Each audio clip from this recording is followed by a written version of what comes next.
This episode is brought to you by the Old Dominion Athletic Foundation. Because of you, we create winners in the classroom, in athletic competition, and in life. Become a member today. Monarch Nation, we are back with one of our own. Our guest this week is Coach Linney, an Old Dominion alum. Welcome to the show. Man, Mike, how you doing, man? Justice, how are you, man? It's good. I'm glad to be here, and thank y'all for having me on your platform, man. You guys doing a wonderful job. Well, when we started talking with you, I looked into your background, and it's super impressive of what you've been able to accomplish in your football career. Starting out as a student assistant volunteer at ODU football. Now you're the running backs coach for Presbyterian College, a great Yeah, FCS program. yeah, no, I mean, like you said, started out student assistant, working my way, really kind of, you know, had a real interesting kind of path in football. I've always loved the game, always cared about it. It's been something that's been a part of me since I was small. My mom can tell you, I've been drawing plays since I was like 7 years old. I used to get the Madden little coach. I remember when Madden had the little coach headset and everything like that. Like I had that, so I was that guy. And so for me, it's been a great and beautiful game when it comes to strategy and just teaching and developing young men. And so I pursued it as a career, and I think it's flourishing and doing pretty well in it. So I'm thankful to God for that. All right, so let's go back to the beginning. You talked about playing Madden and just writing plays as a little kid. But what was that first moment for you where you're like, this is my game? Like, this is the sport I love? I mean, at the time, I was born in Philadelphia, so I was as a kid growing up, I used to watch the Eagles games. We only had 4 or 5 channels, so but they would come on either it was Fox, right? So, yeah, Fox sometimes, and if they're playing the AFC team, it was on CBS. So for me, I remember my mom and dad brought home a little Eagles football and threw it to me, and I was like, man, like. I'm gonna run with it. My dad was a big Pittsburgh Steelers fan. My mom she rooted for our local team, so I guess she was Philly. That's where we were living at the time. And for me, like I was big into soccer growing up. I was pretty good at that. And then one of the coaches, youth coaches, kind of saw me and was like, "Hey man, you can run." What I'm saying? You physical. 'Cause I was kind of knocking kids over a little bit, and they were like, "Hey, you should try this out." And so I got my first opportunity to start playing football in youth league when I was probably 6th grade. And so for some, hey, some people started high school. I started 6th grade. I started early and got an opportunity. Definitely had a wake up call because remember the first couple of days in pass got smacked around a little bit because I really didn't know what I was doing. But like the physical contact and really kind of just fell in love with the game from there. You look at your high school career. I watched an interview with you earlier, and you were talking about that injury. Can you tell us about that high school career, I guess, and like that moment when you had that injury and kind of like the impact that had on you and how it, I guess helped you grow as a person and you're able to use it as a coach later on in life. Yeah, so I was play ball all throughout high school. I worked hard in the weight room and loved it.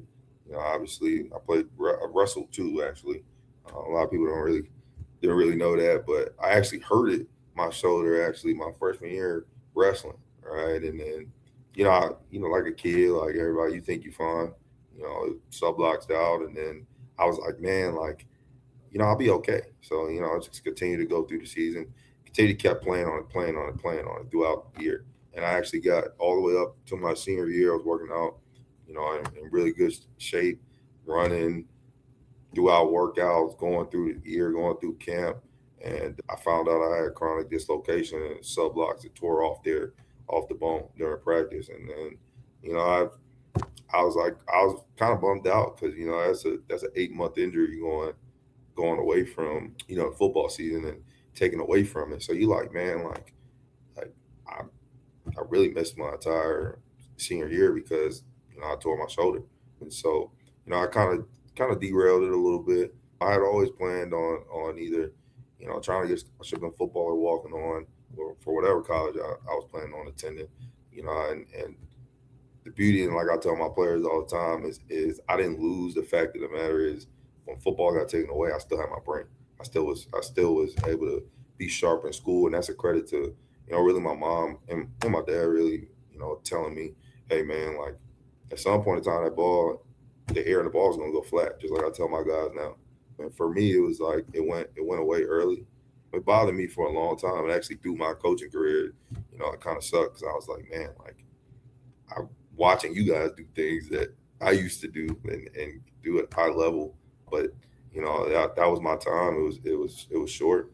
And so coming off the injury, I trained throughout school going into college. And then I went to the doctor and talked to him, and he was like, well, you know, you had a surgery, you repaired, but there's a chance it could slide out again, you know. And I got like, pins going all throughout my shoulder because your shoulder's made up of your labrum. So I tore all of that. It used to slide in and out when I slept.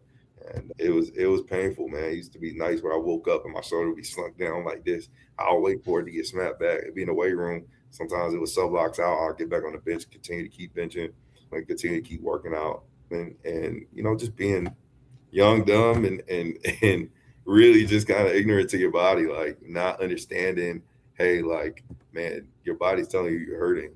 You know, it's probably not good for you, that what you're doing right now. You need to stop and heal it. But when, you know, you put that Superman cape on and you feel like, hey, I'm invincible at that age and, you know, I'm gonna be able to figure it out. You know, you kind of go through it and go through there. But, you know, I tell my players all the time, God got a way of humbling you. And that was my humbling moment. So, and that's kind of what led me on my path as beginning to be a coach, if that per se. So Old Dominion, after your high school career, it's ended. Football's kind of done for you. Yeah. You come to Old Dominion. How did you approach the staff on becoming an assistant or a volunteer? To be honest, I emailed, and I can't remember the gentleman's name, but he was the DFO on Coach Wilder's staff. And I remember, so I had a job on campus, and I remember it was actually, I think it was a chicken place. So I can't remember the name, but I was working. And, you know, I saw the coaches coming into the building. I said, hey, I emailed you guys about potentially being a student assistant. Now, you know, my first 2 years, I was like everybody else, you know, when you go through an injury, kind of bummed out, but, you know, still trying to find yourself as a young college student going through there. But I tell my players this all the time. I got the beauty of seeing both athletically and also seeing, hey, how life was as a quote unquote normal college kid, right? Because even if you talk to some athletes, they'll say, hey, I missed out on certain things because, you know, of my athletic responsibilities. And that's understandable, right? But I got to see opportunity and chance to see both. And so I emailed them. They had guys, they told me, hey, you can come on as a volunteer throughout camp and holding the film and kind of just, you know, making sure we got filmers and stuff, which is what we even look for now as a staff.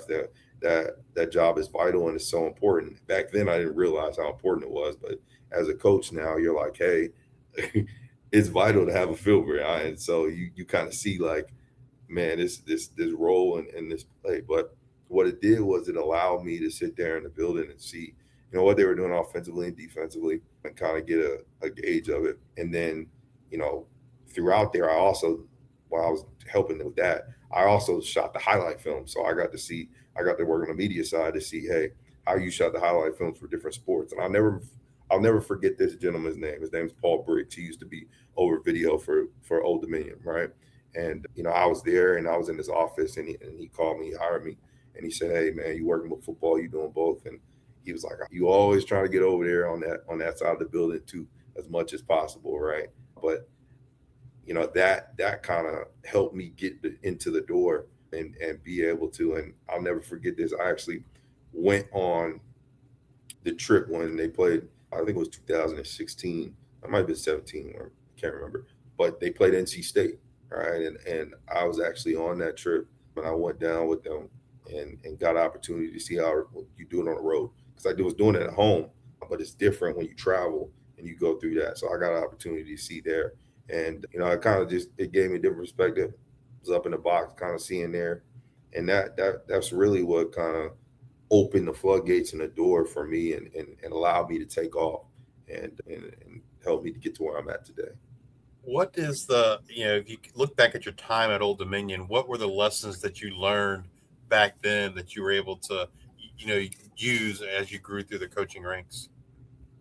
I mean, I think what it really taught me was perseverance. Like you got to go after the things that you really want, because obviously school is prestigious in its own right, and it's challenging academically, but also too athletically, it's great in itself. But it gave me a perspective that anything that you want to achieve, anything that you want to go after, you have to be the one to own it and go after it.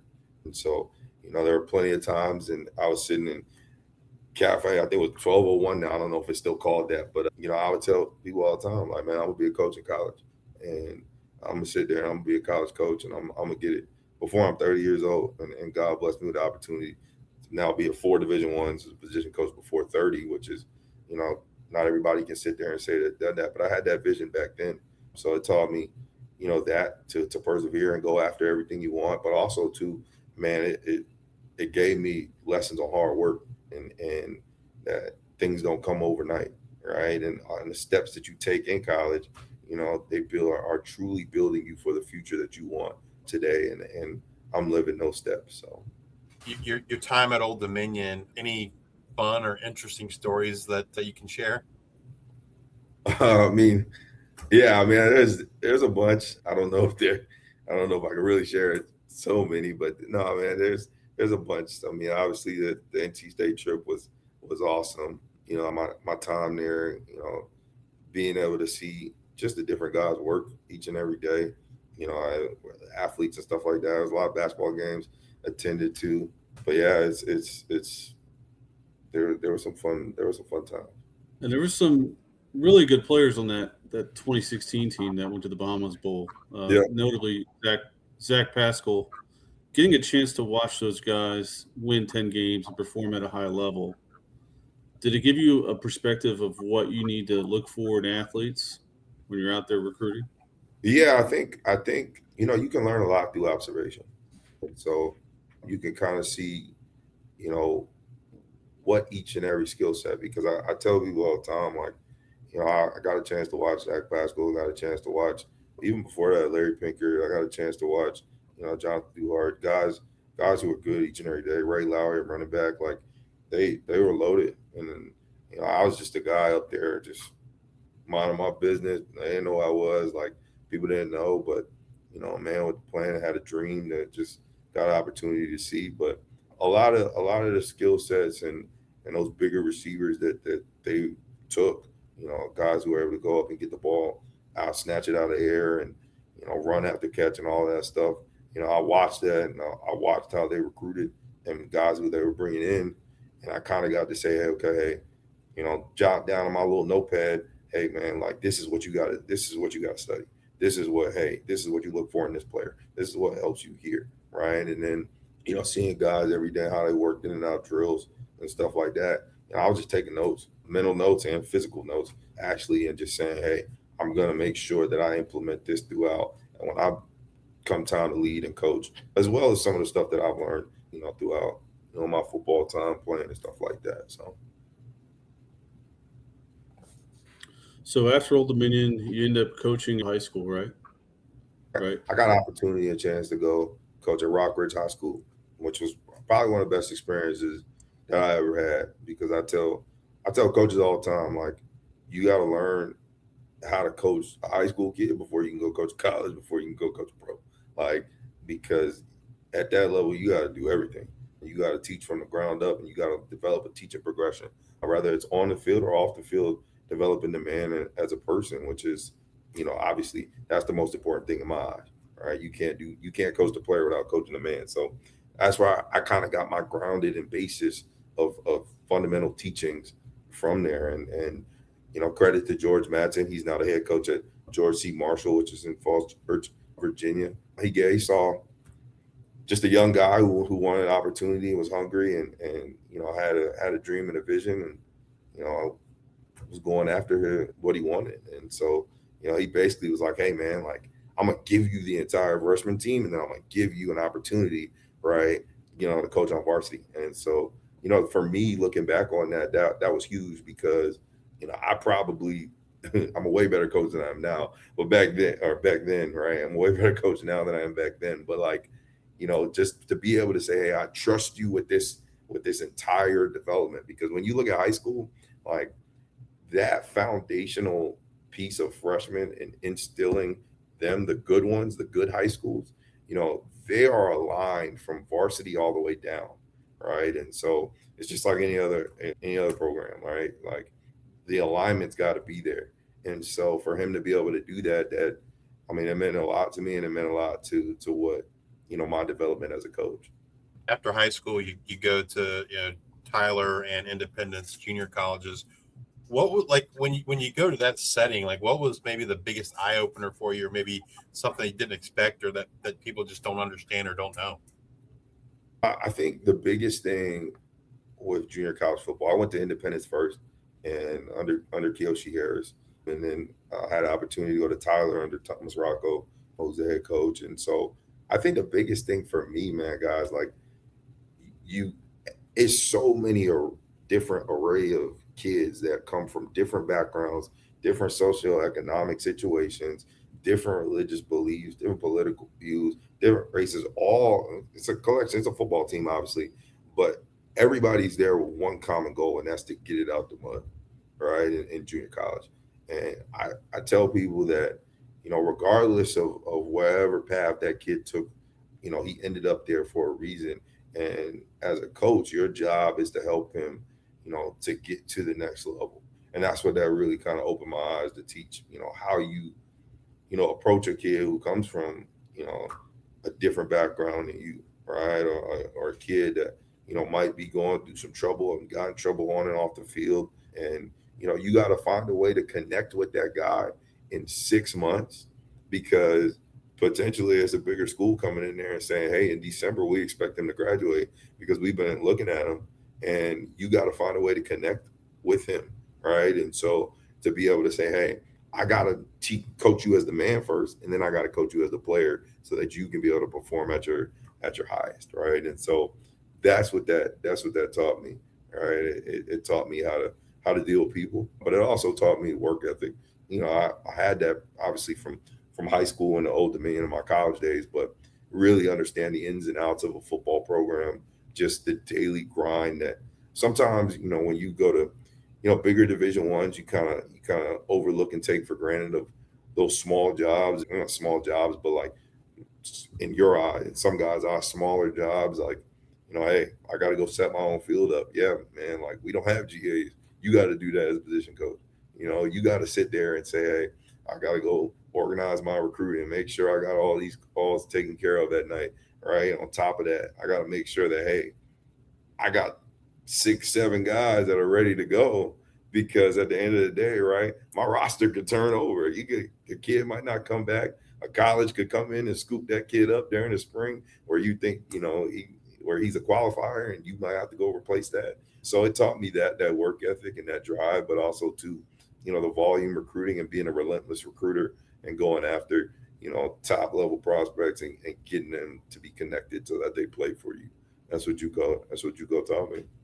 All right. So after JUCO, you've hit a number of FCS programs, but I want to first hit on quality control assistant at Richmond. Yeah. Obviously, that's a position that a lot of people don't really understand. A lot of fans don't really understand what they're really doing. Right. But I think it kind of helps illuminate that you've done every job you can possibly do on a college football team other than coordinator and head coach. And I think personally, having worked in corporate settings of people that have rise up from the bottom to more executive positions, they usually treat their people better and they can connect with everybody. I imagine that's the same for you.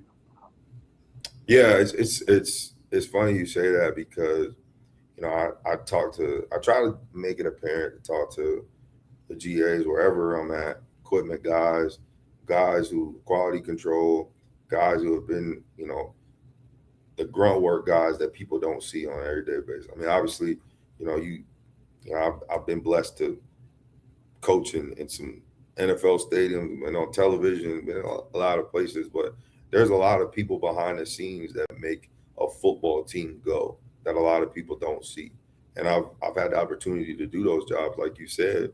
And the reason why is because in order for me, because my aspiration is to be a head coach one day, but and at a high level and get to the highest levels of football. But I think you got to understand the entire process and the entire organization before you can lead, right? And so, I truly thank God that he was able to take me through those steps and those journeys, because I see things in a different perspective. My appreciation for the equipment guy going through there. It's funny, we were just going through equipment here at Presbyterian as coaches and setting up and getting organized. And I was thinking back to when I had to do it at Missouri Southern, which is Division II, which is who my head coach, who I work for now, he was the offensive coordinator. I was his running back coach. So, those lessons and those things you think about, you never take them for granted when you get the opportunity not to have to do them anymore. But when you see people in the building and you see people saying, hey, I'm going to sacrifice my time, go pick this trash up, or I'm going to go say, hey, coach, I'm going to make sure you got all your, clothes. I'm going to make sure all your players are fitted out. I'm going to make sure all the training stuff is done. You got a greater appreciation when you've done it before, and you can say thank you. And that thank you is coming from a place of generosity and gratitude for them, truly. After Richmond, you go to Norfolk State, and you return back to Norfolk. What was that moment like? I guess you leave Norfolk, you're a young guy, trying to find your footing as a coach, and now you're back in Norfolk as a coach. Yeah, I mean, I think it was obviously it was a blessing, and it was great. Dawson Odoms, who's now the head coach of Bowie State, gave me an opportunity. Guys, I was planning to stay at Richmond. One of my mentors and someone who I'm very close to, Winston October, I was working directly under him. He's the OC at William & Mary now, and obviously had a really great relationship with the head coach Russ Huseman now and everybody on that staff. But I was planning to stay because I was learning a lot from a receiver standpoint, from the passing game, and all just entirely offensively. But God has a way of giving you the opportunity of what you prayed for and what you wanted, and that was a full-time job, Division I.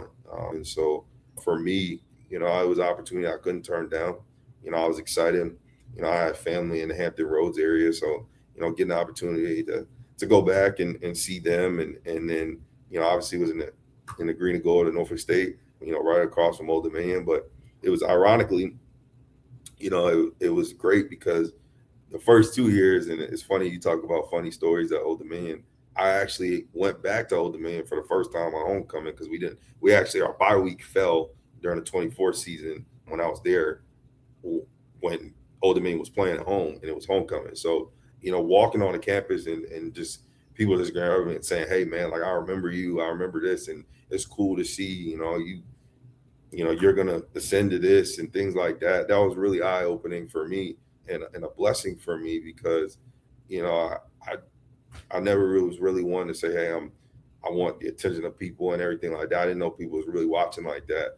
But, to be able to say, hey, people come up and say, I remember when you said you were going to coach college, and it's great to see that you're doing that and going back, that feeling to be at home and on your campus, that's something I will never, ever forget. And I'm always cherished because, man, it's nothing like going home, to the place that really molded who you are those 4 years that I was there at Old Dominion University and helped me become the man who I am today. So, it was definitely great to be back in Norfolk. All right. Well, I'm going to skip ahead to Presbyterian because obviously Bryant is a huge part of your story, but Presbyterian's been where you've been at. Talk to us about landing that job and what makes Presbyterian a great place to be a coach. Man, I think number one, anytime you get a chance to coach football in the South, it's a blessing, all right? And obviously Virginia's the South, but we just take football a little differently, and I think it's a football town. We're the smallest Division I college in the country. We have roughly about 1,000 students, right? So, and like I tell people all the time, you really get a chance and opportunity to develop personal relationships that you can have for a lifetime here in Clinton, right? And we're the stop that's right between Clemson and South Carolina. I tell people that all the time. With you don't know where we're at. But and for me, taking that job, it was honestly about my head coach. And he hired me from a Division II in Oklahoma. Didn't know who I was. Gave me an opportunity and chance to come in and be a running back coach on his offensive staff because of a recommendation from people that he had heard who I'd worked with from before. And so for me, that relationship was important because when somebody gives a chance on you and they call you again, that means they hold you in high regard. And so it was his first head coaching job opportunity, and it was important for me, to repay that favor and say, hey man, I'm gonna help you get started, and we're gonna take off and go to super even higher heights because obviously they were successful last year and he was the offensive line coach.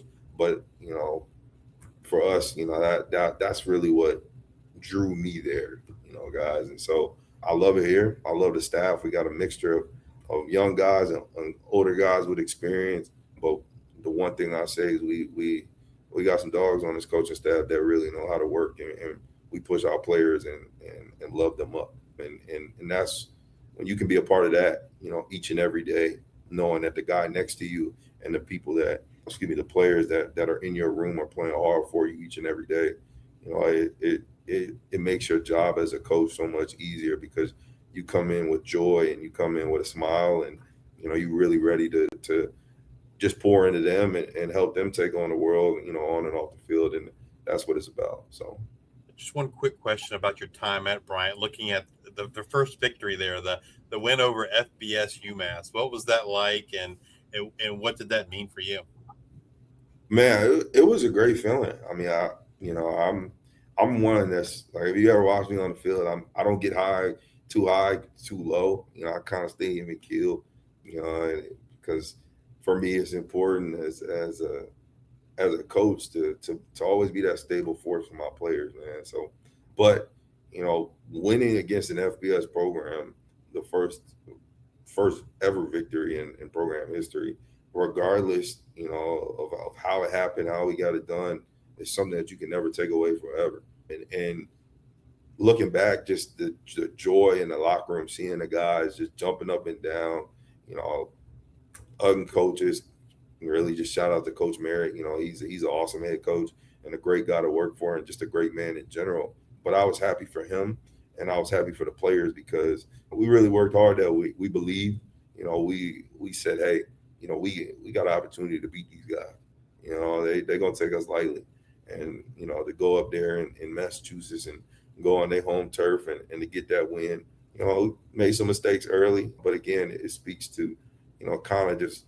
And each and every program I've been at, we've had kids that, truly persevered and truly wanted to go through some things and believed that they were going to come out on top, and had some fun victories. And that one is definitely up there, for that.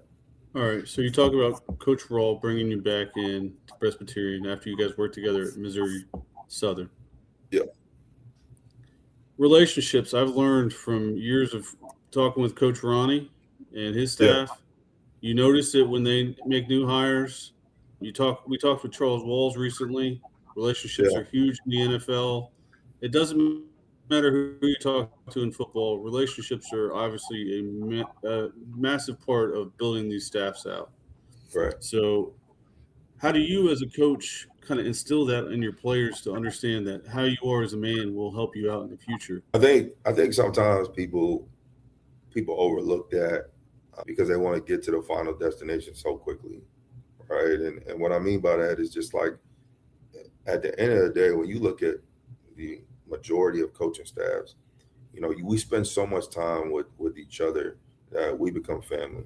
And some people use that term loosely all the time, but it really is truly a family. We spend so much time with each other, game planning, recruiting, all of that, and there's going to be times where it's contentious, because we're all competitors. We want to win. But the relationship aspect of really, truly getting to know someone as a person, showing that you care, being able to just say, hey, man, like a lot of times as men, sometimes we don't even tell each other, like, hey, man, I really care about you. You my guy. Like I tell my players I love them because I think that's important, right? And building that that confidence up, because some of us don't hear it, you know, and I've just seen that when you tell somebody that, hey man, and you genuinely mean it, and I mean genuinely mean it, and go to no ends for them, you know, whether it's a coach or whether it's a player, you know, good things truly end up turning up and happening to you. And you know, that's something that's important, you know, for me. It's important for, you know, our staff here, and it's part of the reason why I'm here, because somebody believed in me, you know, and that relationship brought me to Clinton, South Carolina. But I try to get that across to my guys each and every day, because I tell them all the time, you know, it's funny because I was just talking to one of my players about this. I said, look at the 2016 Cavs team.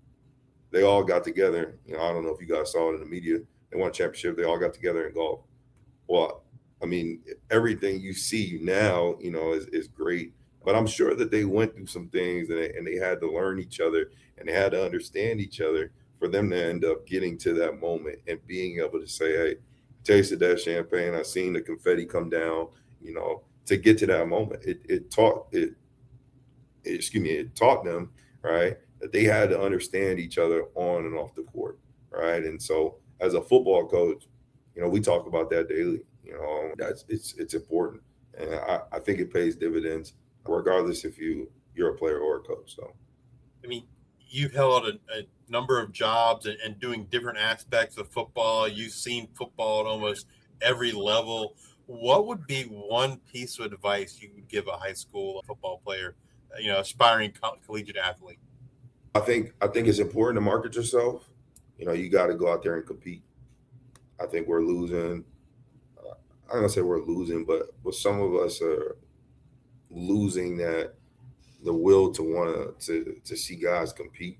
You know, I mean, I'm an old school coach. I want to see you out there. I want to see you getting in the front of the lines at camps and go taking those reps. I want to see you being able to win, you know, one-on-ones and challenging. I don't mind a little jawing competition back and forth. That lets me know that you got some dog. That lets me know that, hey, you know, you care about this game. You're passionate about it, and you understand, you know, that you know, football is tough. It's hard. You know, it's a game where it teaches you about life, that it's not, everything is not just going to be given to you on a silver platter and say, hey, you know what I'm saying, we're just here to serve you. It's easy, right? No, you got to go take what you want, right? And so I challenge high school players to say, hey, how can I go be the best version of myself each and every day? And I think you got to be a multi-sport athlete. Again, we look for that here in Presbyterian. And also, too, you know, you can't turn down, you know, opportunities to get better, right? I hear sometimes high school kids like, oh man, like I'm camped out. I'm not going to this camp. I'm not doing these things. Like, you never know who's going to end up being there. You know, I tell guys all the time, you know, logos change, people don't, right? You know, there's a ton of logos that have changed, but the person who's in that logo, you know, doesn't. So, you know, for us as coaches, we look for certain characteristics, and that doesn't matter whether we're FCS, G5, or P4, right? Like, we gravitate to certain people and certain players with certain attributes and an attitude. So that would be my advice. So I don't know if that. Oh, that's great. Me and Justice have been at a lot of ODU camps this summer, and one thing I kind of hit hard on, and what I kept seeing jump out at me, were the kids that were coachable versus the kids that weren't. Right. And as they got tired, that group of uncoachable kids got bigger. Yeah. So how hard is that without a camp, how hard is that to find out when you're well, recruiting? I think the number one thing for me that I look for a kid who's uncoachable, at least at the running back spot. Do you show up on other people's film? All right. And I've said that in multiple interviews, but, you know, and podcasts I've talked on, but it's important. You know, it to me, that looks for that you're going to play, you're going to take on what the coach is saying and say, hey, I'm going to play outside myself. Like, I'm going to sacrifice. I'm going to make sure I'm going to do the little things. That tells me that, hey, when you come in the classroom, you are probably a person with good grades, hopefully. And then also, too, you care enough about and are selfless about your brothers and your teammates that you're willing to go help them go make plays, right? And so I kind of look for that on the film. I don't know if that kind of answers your question when it comes to looking for coachable attributes, because I think that stands out. But also too, I also look for how you treat your parents, right? That's the number one thing in my eyes that I think a lot of us as coaches have got to pay attention to is if the kid ain't gonna listen to his parents, he ain't gonna listen to you, So like, I don't know if you guys have kids. I don't have kids, but like for me, I grew up, hey, what my parents said is what my parents said. What the teacher said is what the teacher said, and so, and that is taking me a long way because it translates over in the workforce. What your boss says, regardless if you agree with it or not, it is what your boss says. So again, those are kind of two things. Are you willing to make plays on other people's film, and also to how you treat your parents? That kind of lets me know if you're going to be coachable or not, because if you don't listen to them, you ain't going to listen to me, so you ain't going to be in my room. So that's kind of how I see it. When you're recruiting kids and watching film, what are like the most important skills that you look for, in a player? As far as what position? For running back. Okay, acceleration and deceleration. You can be fast all you want, but if you can't stop and start, it's not much I really can do for you, because you got to make cuts. You got to be able to stay within your frame, get in and out your breaks. I tell guys all the time, and then also too, like I said, showing up on other people's film. That means you got a pass pro. I look for three down backs, complete backs. I call them guys who are dependable in the pass game, the run game, and pass protection, who are willing to put their face on somebody. And so I look for those are kind of my non-negotiables, right? I believe you can teach vision and blocking scheme to backs to be able to get them better, to be able to get them to understand and anticipate and see things faster. Because a lot of times, you guys, I'm sure, drive, obviously, and like myself, again, you become a better driver as you go when you know where you're going, right? It's the same thing when running back. When you know where you're going, when you know things and anticipate things are going to happen, right? I talk about all the time. You're a defensive driver, you're a defensive runner, right? You're able to make sure, things happen that are good for you. When you understand, the whole crux of the offense, and especially the block scheme. So those are kind of the things I look for in a player. I was glad to hear you talk about pass protection, because I think maybe not the NFL level, but at the college level, you see players that, can bust a 70-yard run, can juke a guy out of his shoes. And then you see the fans wonder why that guy is not getting as many touches as you would expect, right? Yeah. And it's because they can't pass protect, right? That's I feel like it's a very underrated but yet super important part of the position. Yeah, it's funny you guys mentioned that, because I'm in my group chat with my running backs all the time, and I said, man, I sent them a message, and it was actually the Packers were playing, I believe, the Bears, and Jamal Williams, who was the running back when Aaron Rodgers was there. They were trying to push the ball down the field, and he ends up picking up a linebacker just screaming through the A gap, right? And I told him, I said, man, like, those are the little things that people might not necessarily talk about, but that made that play, that he's able to get that ball off, and they were accelerate down the field quickly and put themselves in scoring position, right? And like you said, it is a lost art. You got to coach it, but it's 50% coaching, 50% will. And so you got to find a player, who loves contact and is willing to be able to do that, and then teach him the right technique, because in my opinion, that'll make him unstoppable. So, I mean, when you talk about blocking, I kind of think of someone we already mentioned on the show, Zach Pascal. He ended up having a longer career in the NFL because of his willingness to go out there and block as a receiver. Yeah. That sort of development for the receiver position, it seems like it might not be an easy thing to sell kids on. Yeah, I mean, I'm not sure if you'd agree or. No, I actually do agree that it, because you get guys who are coming from high school who've been the man. I tell them all the time, college is a unique place, right? Everybody at some point in time was the man, right? And so I think it's important for you as a coach to have real conversations and not just sit there and spoon feed kids what they want to hear, right? I tell guys, we spend time, we pull up NFL stats in there, and I pull up examples of guys who, have made it on special teams and have went down and smacked the guy on a kickoff like Terrell Davis did, with the Broncos back in the day, and kind of give them a little history lesson on it's not all about what you do running the football or receiving and catching. Sometimes, you've got to be able to say, hey, am I willing to put my body on the line and make a sacrifice? Because, at the college level, even at the pro level, like everybody was the man at some point.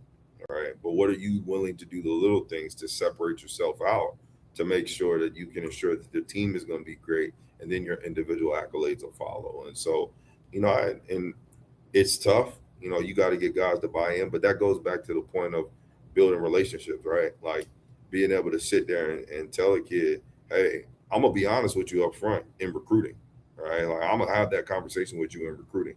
And number one, that tells me, goes back to our conversation, what you said about being coachable. Like, hey, if I see a frown on your face when I bring up blocking, it's probably not going to be a good marriage, man. We're probably not going to be able to bring you in. So, because you're not going to be bought into what we got to do, despite how great your athletic ability is, being able to catch the ball and run or being able to run the ball in between the tackles. Well, you guys know blocking and tackling is the fundamentals of football. So if you're not willing to do that, we ain't going to really win a lot of games. So it kind of plays itself out in that aspect. As a running backs coach, I'm sure you understand the importance of offensive line and the blocking schemes, etc. Like, what are some things you use to kind of, I guess, get for your running back room to have a good relationship and a good understanding with that offensive line room, so that kind of everybody's on the same page? I believe football is like language, right? And so in order for me to be successful and communicate with you, we all got to be speaking English to understand, right? So I tell my backs, as soon as they get in day one, we speak the same language as the offensive line.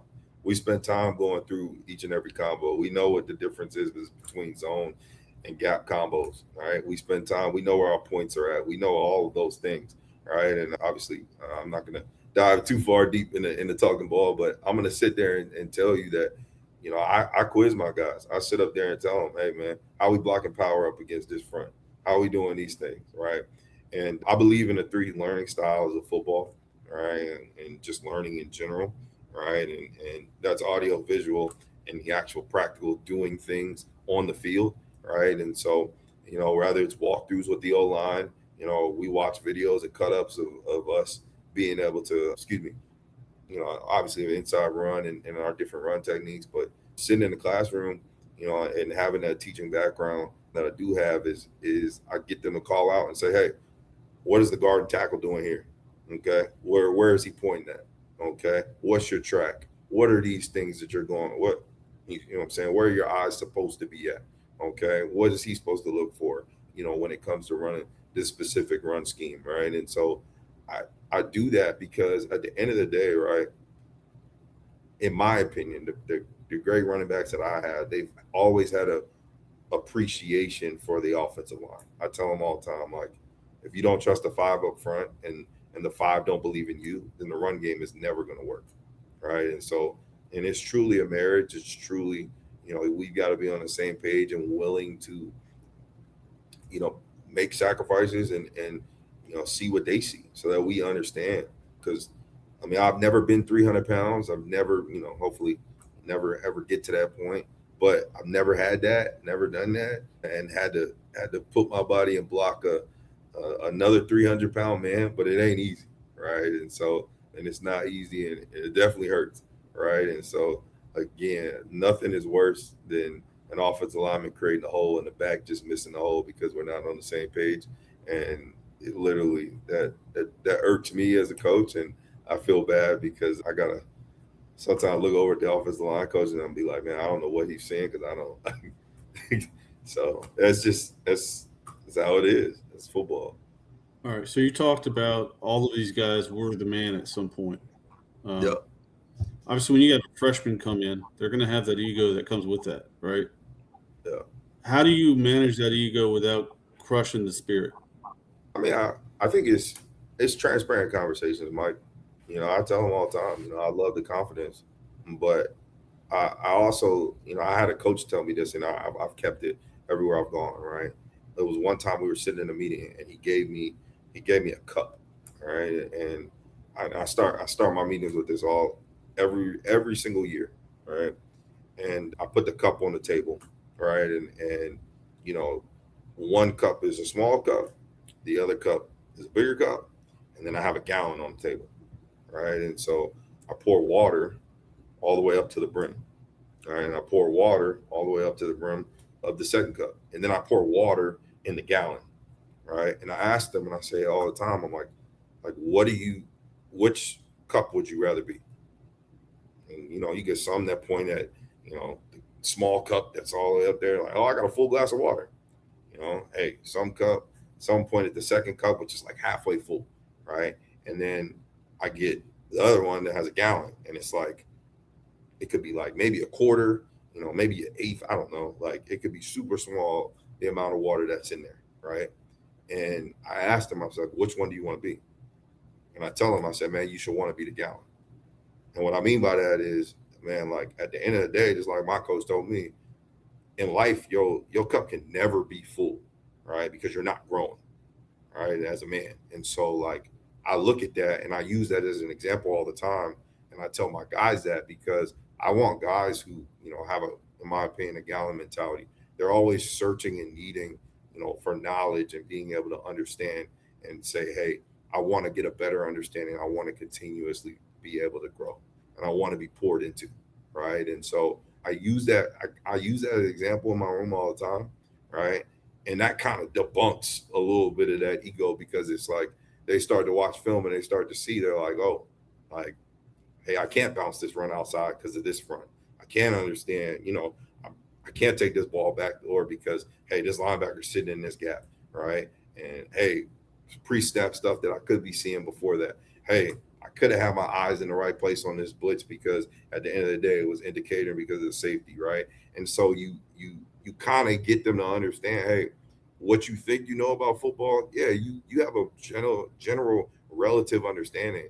But this game is so beautiful that, like, you're continuously learning and evolving each and every year, and you can never be fooled, right? And so that's that's how I get across to my guys, right? That kind of confidence, but not walking with that cocky, arrogant attitude of my cup is always full. I can never ever be poured into or grow with knowledge, right? And so that's kind of how I debunk that a little bit. And other times, I'll be honest, some guys, they get it. Some guys, they gotta get up at 5 a.m. and they gotta be reminded. You know what I'm saying? So I might have to be reminded. Hey, like, what a workout. You know what I'm saying? So it's how you choose to accept, coaching, if that makes sense. Last question for me, Coach, is something that I've always wondered about running backs, and that's vision. Like, how much realistically can you improve someone's vision? I think, I don't want to name the player, but there was a guy that was like, he was an athletic freak. He was on a FBS national championship team, but it always seemed like he was either busting a 20-yard run or he was like running square into the pile. Like, how much is it realistic, to be able to improve a vision of a running back? And how do you go about doing that? I mean, I think for me personally, I believe every run has a read. Your eyes are supposed to be set in a certain place as back. I also think too, understanding, when you understand blocking schemes and how plays are developed, your patience, right, becomes slower, right? A lot of times you see the transition from high school backs to college backs, and where they struggle is they think that they don't have a good sense of tempo on each run, and they don't understand the patience that needs to happen in order for the play to develop, right? And so as a teacher, for me, I sit there and I have to dissect the entire play to get them to understand you need to set your blocks up, all right? And like I like to use, certain terms are very simple. I tell them all the time, the offensive line clears out so we can go cash in. Well, I mean, if it's still cluttered, they haven't cleared it out, right? You can't go cash in, right? And so that kind of helps them understand the different patience on runs, whether it's zone, whether it be gap. But, I also break down most 100-yard games, right? I look at it from an analytical standpoint, right? And so What I mean by that is when you look at a run, even in the NFL, right? Most times, if you bust off a 70-yard run, yeah, you can get over 100 yards. Yeah, you can get pretty high. But a lot of times when you see guys having really great games as running backs, they're taking what the defense gives them. That's 4, 5, 8, 7, 10 yards a pop, and that they're continuing to keep churning their feet, and they're saying, hey, I'm setting this ball where it needs to go. And eventually, after we continuously, run the football and attack and keep attacking, eventually it's going to break, right? And we're going to test the defense's will. And so, for me, I kind of break down that and I go through games and I look at it and I'm like, hey, let's see this. Well, he only had a 25-yard gain, coach, but he rushed for 175 yards. Well, yeah, he was patient. He was efficient. He took what they saw and it accumulation over time, and it wore the defense down. And eventually it broke open, right? And there was an opportunity for him to go score and make a big play that changed the trajectory of the ball game. And so that's kind of how I do it. Obviously it's a little bit more in depth when it comes to talking ball and run reads and stuff, but that's kind of the summarized version of it, guys. All right, Coach Linney, I'm going to stop with this. First, I want to thank you so much for joining us. We're really proud of what you've done in your career, and we are going to be continuing to root for you as you move forward as a coach. I know personally I'm going to be rooting for Presbyterian this year because of that Old Dominion connection we now have.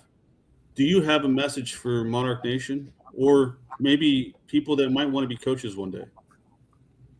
Yeah, for Monarch Nation, I would say continue to support all Monarch athletics. I think we have a beautiful school, led by our president, and specifically speaking to the football team.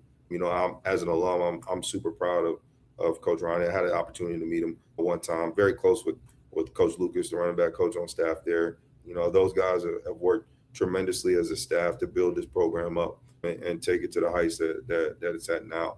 But, I would say continuing just to put your arms around them, uplift the players, continuing to be able to make it 2 games and sit and watch games and support. Because, I think Norfolk, Virginia, as we all know, the 3 of us on this podcast can sit there and say, it's a beautiful town. We got a football town.